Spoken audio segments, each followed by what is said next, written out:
So, as a follow-up question, you said you've been involved in education, that's your background. So, how would you define education? And what role do you think that government oversight should have in it? Melvin, education to me is the pursuit of knowledge through the skill of learning. And it's the development of character as well as appreciation for freedom through the development of personal responsibility. That's what really the mantra of Americanism is all about, is understanding and the freedom to be responsible.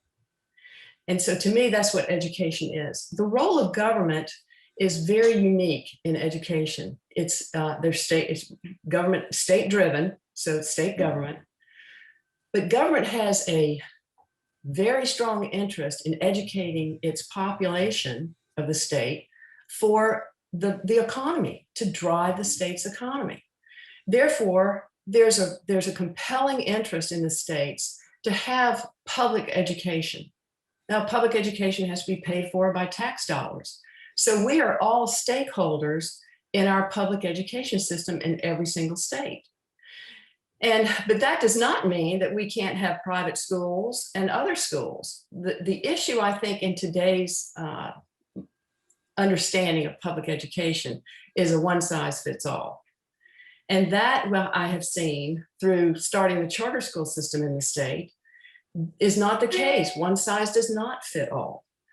Can you imagine prepaying a certain amount of money to walk into a store when you have 4 children and you have the opportunity to buy one item of education for all 4 of your children who are very different? That's what we're doing in our states. One size does not fit all. And there's a monopoly in education because there's a sense that the state needs to control it. The state needs to release it to allow the marketplace to control it. And different states have different emphasis. You know, we're a manufacturing state. We're starting to be a cybersecurity state. And other states don't have that interest. And that's okay because we're a confederation of states. And so there is a compelling interest for public education. So public education will always be there. And it's important that we are good stewards of public education to make sure it is as smart and sharp and ready to truly educate, not indoctrinate our children.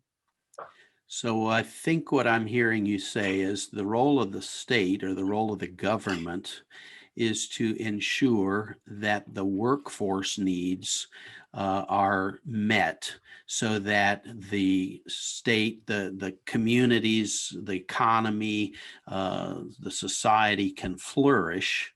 So that it's about equipping citizens to be productive in their society and culture, particularly in the not just but also in the workforce.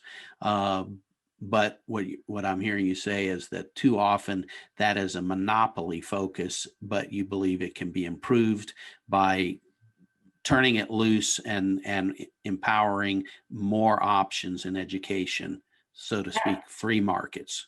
Absolutely. We need vocational schools. We need special needs schools. We need schools universities that award degrees.